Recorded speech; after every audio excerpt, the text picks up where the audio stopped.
Okay, we've got a few interesting little tidbits here, and then I wanted to do a thing on Tare. But I was noticing just looking through stuff, I found like this card that his great dad got this card for Mom's birthday, and he had us all sign it. I love is the signatures there. He had all signed it in order. Finished it with Daddy, but what really stood out was Steven's signature, which I I don't think Steve was drunk, but it sure looks like it. I don't know, maybe he was holding the pen between his toes or something when he signed it. It's the only time my handwriting was better than Steve's, but I love how Dad signed it Daddy at the end. But it was just kind of cute, just looking through stuff. Um, some other interesting things when Mom and Dad got married. I guess it was in the newspaper. But so she's got a letter here that was delivered from the Cloister Sea Island. Now, the crazy thing is that the address, it's written to Miss Mimi C. Fenlon, Augusta, Georgia, and it got delivered. And the return address is the Cloister, Sea Island, Georgia. And I don't know how they delivered it, but they did. And it's just a little thing inviting Mom to spend their wedding night at the manager sent a thing saying, please come, to the Cloister for your wedding night. And then I also found this, which is actually where Mom and Dad did spend their wedding night. She wrote it out, where we spent our wedding night at the Fort Sumter Hotel in Charleston, South Carolina on October 18th, 1947. So that was their wedding day. Kind of interesting. Um, Another little interesting thing, y'all might recall that there was a picture of Mom and Wheezy and Tare all dressed in kimonos that obviously Pop Up and Mama had gone to Asia and brought back these kimonos. And I saw this little card here that looks like it was something that they must have picked up while they were in Asia, as it has the little geisha girl on it. And it's about that same time because reading this, Mom was about that same age as she was in that little photograph. Unfortunately, it's written in pencil, so it's real hard to make out. But I'm going to see if I can make it out in this light. Um, Boy, it's tough to read. Um, I'm going to see if I can turn the light up a little bit. I hope it doesn't get too, woo, boy, that is pretty harsh, I know. But I'm going to kind of need it to read this because, like I say, it's in pencil. So if y'all can just bear with me for a second. It says, Dear Tare.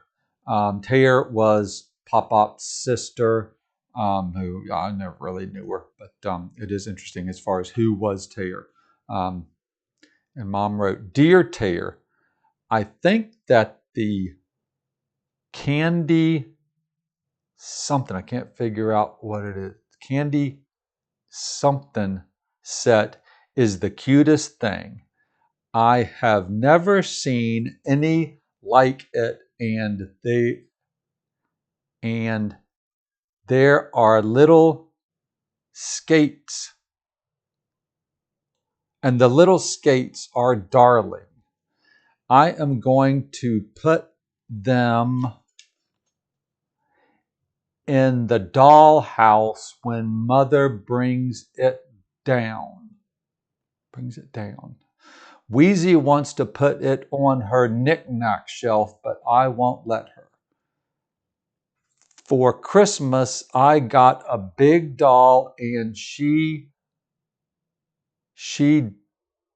she's dressed in blue and can walk and has blue eyes and a big lace collar and lace around the bottom.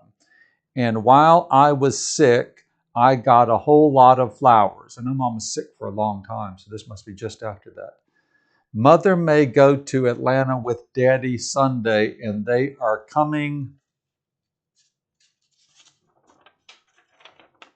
back Thursday morning. Much love, Mimi. So that was Mom writing to Tare. I'm going to get the light a little better. That might be a little bit better.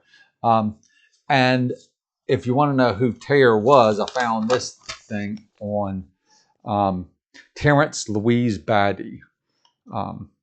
Terrence Louise Battey was born in Haywood Plantation, the manse of Man Memorial Methodist Church. She was the daughter of Anne Louise Barbeau and William Watley Battey, M.D. Her step-grandfather was the pastor of the Methodist Church. His wife was the widow of Major William Henry Battey of Louisville, Georgia, killed at the Battle of Antietam. Mrs. Battey's mother was a Charleston native, Anne Louise Barbeau. Her father, Dr. William Watley Battey. He was a dashing young doctor with a thick black beard, and Miss Barbeau was a pretty lady of French descent who came to Augusta to visit her grandmother for a grand soiree, and the two met and the die was cast. Terrence Louise Battey's life was spent in what is considered country living while attending Catholic schools in the city. She graduated with honors from St. Mary's School, conducted by the Sisters of Mercy. She partook of all drama programs and aspired to become a singer and actress of note. She attended Notre Dame Convent School in Baltimore, where she continued her theatrical pursuit. She returned to Augusta to be presented to society with her debut party and was widely entertained. She was employed by the local newspapers and enjoyed all the theatrical pursuits. She moved to New York to follow her writing and voice training. She copied there with situations in the publishing as well as the theatrical field and are subject to numerous papers written by her. Having made numerous contacts in the journalistic world with local newspapers as a review editor in Augusta, she continued this endeavor in the city, attending all Schubert offerings on Broadway. Her knowledge of the French language availed her the privilege of being the hostess of the Le Cercle des Annales. She had a wide circle of French and European associations. While in New York, she reviewed plays as a theatrical correspondent for the North American Review. It was in this capacity that she developed a close relationship with Ward Morehouse, the famous drama critic. In the French-American Club, she had the opportunity to exchange French-American culture. The remuneration for her journalistic and linguistic ability was meager, and her life in the city was grueling. She was paid $5 a week to review a manuscript. In spite of it, in 1933, she attended Columbia University free for a fee of $7. A magazine course, $10. A photography course, $10. This cut heavily into her finances and caused her to write home, "Send money or I shall sell my body." She met a dear friend and author and humanitarian, Claude de Lys, and a Russian count who stemmed the tide for a season. Maybe she did sell her body.